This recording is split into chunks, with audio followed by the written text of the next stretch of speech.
글로원 파트너스 이성우 이사님과 함께합니다. 이사님 안녕하십니까? 네, 안녕하세요. 네, 반갑습니다. 첫 번째 이슈로 좀 바로 넘어가 보겠습니다. 최근 저희가 실적 시즌 맞이해서 실적 특집으로 좀 이야기를 하고 있죠. 또 실적 발표를 앞둔 기업들이 있는데 관련돼서 어떤 기업들을 좀 보면 좋을지 브리핑 부탁드릴게요. 네, 최근 실적 발표가 이어지고 있습니다. 5월 둘째 주까지 주요 기업의 실적 발표가 예정되어 있는데요. 전일 주요 기업들의 실적 발표를 짚고 갈 필요가 있다 보니 오늘 언급드리도록 하겠습니다. 전일 에코프로 BM, 롯데칠성 등과 같은 기업의 실적 발표가 있었습니다. 두 기업은 예상치 대비 긍정적인 실적 발표를 했고요. 종합적으로 봤을 때 최근 예상치 대비해서 긍정적인 실적 발표, 즉 영업이익 기준에서 예상치 대비해서 10% 이상의 실적을 발표하는 기업들이 증가를 하고 있습니다. 그렇다 보니 이 실적 시즌을 맞이해서 긍정적인 실적 발표의 기업을 짚고 갈 필요가 있겠습니다. 네, 예상 대비 긍정적인 실적이 나오는 종목, 어떤 종목을 특징적으로 보면 좋을까요? 네, 오늘 말씀드릴 기업은 롯데칠성입니다. 음식료주 중에 대표적인 기업이고요. 최근에는 주류 사업까지 사업을 확대하면서 실적에 대한 기대감이 증가했었는데 1분기 영업이익은 597억 원을 발표했습니다. 영업이익률은 9.5%를 나타냈고요. 예상 영업이익 기준이 한 440억, 450억 정도가 예상이 되었는데 이 수치 대비해서 30% 이상 상회하는 어느 서프라이즈를 기록했습니다. 원가 상승 압박이 있었음에도 불구하고 가격 인상 측면이 긍정적으로 반영이 되었고요. 2분기에는 마케팅 비용 증가가 나타날 수 있지만은 지금의 실적 증가 같은 경우를 감안을 해봤을 때 이 부분의 비용 통제가 이어질 가능성이 높을 것으로 보입니다. 별도 기준으로 음료 사업 부분 매출액은 영업이익으로 전년 동기 대비해서 47% 증가를 하는 수치가 나타났고요. 1분기에는 선제적인 가격 인상 효과가 반영된 시점도 있지만은 고마진 제품 위주의 믹스 개선이 나타났다는 점에서 이게 질 역시 긍정적으로 나타났습니다.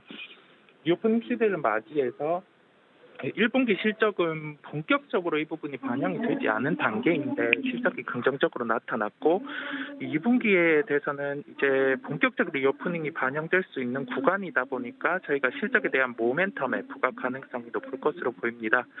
음식료 업종 중에서 주가 기대감이 가장 높을 것으로 보이고요. 실적으로 보여줬기 때문에 이게 일회성이 아니라 2분기 연속적으로 이어질 가능성이 높은 기업이라서 현재 주가 측면에서도 관심을 가지고 나가야 한다고 결론 짓겠습니다.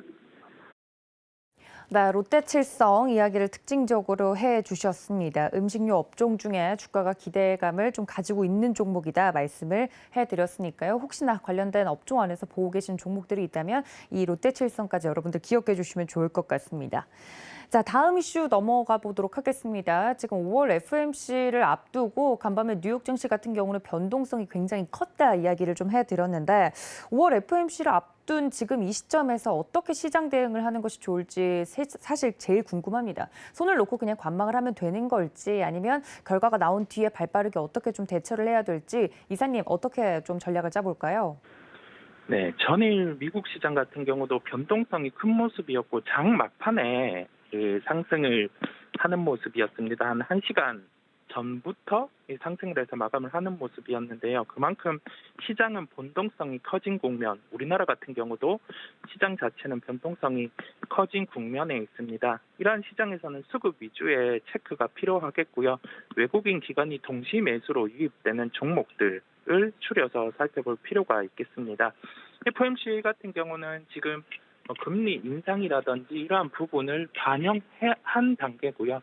이제 다만 우려가 되는 거는 파월 의장의 발언. 아무래도 이게 어떤 식으로 추후에 이제 6월, 7월 FOMC 회의를 통해서 금리를 어떻게 조절을 할지, 그다음에 대차 대조표 축소 부분에 대한 불확실성이 존재를 하는 구간인데 최근의 시장 흐름 봤을 때는 이게 시장이 밀리지 않고 버티고 있는 시장이거든요. 그렇다 보니 이게 뇌피셜로는 FOMC 회의가 하고 시장의 반등이 나올 가능성이 매우 높을 것으로 보입니다. 왜냐하면 시장 자체가 미리 반영을 하고 빠지고 나서 이게 반등이 나오는 구간이다 보니까 시장의 측면으로 봤을 때는 추가로 반등 가능성이 매우 높을 것으로 보이고요.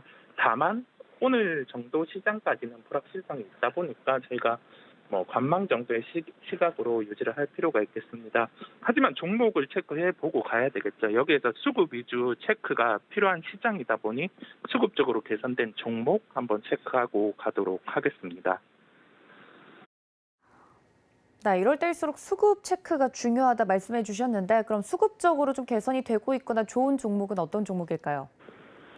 네, 1분기 실적 발표가 긍정적이었던 골프존을 오늘 말씀드리겠는데요. 전일 기준 외국인 기관 동시 매수가 유입되는 걸 확인을 할 수 있었습니다.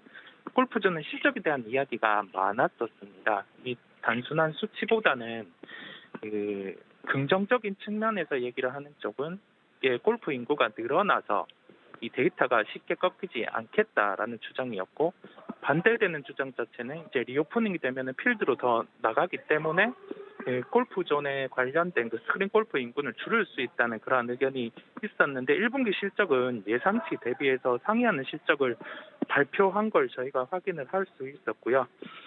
구체적으로 봤을 때는 외형 성장이라든지 수익성 극대화 이 측면이 안정궤도로 진입을 한 것으로 보입니다. 왜냐하면은 영업이익 기준으로 해서 전년 동기 대비 78.3% 증가한 507억 원의 영업이익을 나타냈고요.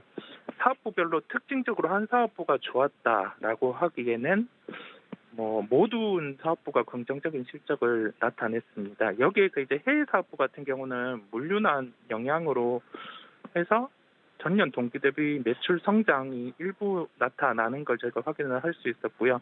전분기 대비해서 감소는 했지만은 이게 해외 계약권 같은 경우는 특징적으로 하반기에 몰리는 경향이 있다 보니까 실적이 일회성이 아니라 이제 다음 분기로도 이어질 가능성이 높을 것으로 보입니다. 1분기 실적 같은 경우 예상치를 상회하는 흐름 종합적으로 저희가 확인을 해봤고요. 다만 어제 실적을 반영하면서 주가가 상승을 했습니다. 이게 영업이익을 감안해 봤을 때 상승의 룸은 더 남아 있지만은 어제 한 차례 상승하고 고가의 마감보다는 한 차례 밀렸다가 마감을 하는 모습이었거든요. 그렇다 보니 가격적으로는 16만 9천 원대의 매매 관점으로 접근 가능하다고 결론 짓겠습니다. 네, 수급이 개선되고 있는 종목 중에 골프존 이야기를 해드렸습니다. 어제 또 6% 이상의 상승폭을 보였던 종목이기 때문에 주가가 탄력적으로 움직일 가능성이 있다 말씀을 드렸습니다. 이 점까지 참고해 주시고요. 가격 전략까지 말씀을 좀 드렸습니다. 자, 추가적으로 좀 질문을 드리도록 할 텐데요. 지금 이야기가 나오고 있는 부분이 4월 소비자 물가 지수가 전년 동월 대비 4% 넘게 지금 올랐다는 이야기들이 또 나오고 있습니다. 속보로 나오고 있는 부분이 있는데 삼고 현상이 계속되고 있는 거죠. 고물가, 고금리, 고환율 이런 현상들을 봤을 때 1분기 실적 시즌이 좀 마무리되어 가고 있는 이 시점에서 2분기 그러니까 더 넘어가서 하반기가 더 불확실성이 우리 시장에 커지지 않을까 하는 걱정들이 나오고 있는 것 같습니다. 이사님 어떻게 보시나요? 네, 소비자 물가가 4.8%대 두 달째 4% 이제 소위 말해서 고물가라고 기사 헤드라인에도 뜨기도 했는데요. 이게 소비자 측면에서 아무래도 원자재 가격의 상승이 반영이 된 것으로 보입니다. 이 원자재 가격 상승의 부분에 대해서 먼저 선제적으로 제품이라든지 그 부분을 가격을 올린 게 이게 반영이 된 것으로 보이고요. 물가가 상승을 한다고 하면은 우리나라 같은 경우도 물론 미국이 금리 인상을 하겠지만은 그 부분과 관련해서 추가적인 금리 인상의 가능성이 높습니다. 그렇다 보니 금리에 대한 부분은 감안을 해야 할 것으로 보이고요. 이게 금리 같은 경우 인상을 하는 거는 저희가 시장에 다 반영이 돼 있습니다. 그리고 장기 침체 가능성은 시장에 반영돼 있지 않아요. 그렇다 보니 저희가 생각을 해야 될 거는 미국의 금리 인상이 이루어지고 그 금리의 인상 스텝에 따라서 우리나라도 맞춰서 금리 인상이 나타날 텐데 이후에 만약에 물가 상승이 추가적으로 나타나고 그다음에 소비의 회복 그런 게 둔화가 된다고 하면은 하반기에는 예상보다는 경기가 안 좋을 가능성도 있기 때문에 만약에 그 지표상으로 물가의 상승이 추가적으로 나타나고 그다음에 소비 같은 경우가 감소를 하는 그 흐름이 나타나는 게 하반기까지 이어진다고 하면은 일단은 뭐 그 부분에 대해서는 부정적인 요인이 있을 수 있겠습니다. 다만 주식 시장에 대해서 저희가 현재 시점을 놓고 살펴봤을 때는 지금 미국의 금리 인상의 반영 단계이기도 하고 그다음에 기업의 실적 자체도 1분기 실적 내용들이 예상치보다는 높게 나타나는 기업이 50% 이상 정도로 계속 좋은 데이터가 나타나고 있거든요. 그렇다 보니 현재 시점에서는 가깝게는 FOMC를 먼저 보고 가고 그 데이터가 꺾이는 걸 확인을 하고 경기 침체에 돌입을 했을 때 시장에 대한 걱정을 하면 될 것 같아서 지금의 데이터는 뭐 일회성에 대해서 한 번 더 확인을 할 필요가 있겠고요. 이게 그 하반기 통해서 연속적으로 나타난다고 하면은 그때 가서 이제 시장에 대해서 한 번 더 걱정을 하기로 하겠습니다. 네, 하반기 걱정은 지금은 조금 시기상조인 것 같다. 연속적으로 안 좋은 지표들이 나오는지는 체크를 해봐야 될 것 같다 이야기를 해드렸습니다. 그러면 오늘장 전략 어떻게 짜보면 될지 궁금한데요. 간밤에 뉴욕 증시 변동성이 컸던 만큼 우리 증시도 오늘 좀 출렁일지 혹은 최근 뉴욕 증시 변동폭보다는 우리 시장의 움직임이 좀 적은 그런 경향이 있기 때문에 무난하게 흘러갈지 오늘장 전략 어떻게 좀 짜보면 좋을까요? 네, 변동성은 크지는 않을 가능성이 높을 것으로 보입니다. 다만 장 초반에는 외국인 수급 따라서 또 움직일 것으로 보이고요. 적극적인 외국인 매수 유입은 없을 것으로 보입니다. 그렇다 보니 장 후반에 가서는 내일 FOMC 회의의 관망세에 따라서 약간은 매도세가 나올 가능성이 있고요. 전체적인 장을 종합해서 말씀드린다고 하면은 한 번 더 확인하고 갈 필요가 있을 것 같아요. 오늘 장은 상대적으로 약하지는 않는다고 보입니다. 하지만 시장이 싫어하는 게 불확실성이다 보니까 한 번 더 미국 시장 확인하고 그때 접근하는 것도 나쁘지 않다는 결론이겠습니다.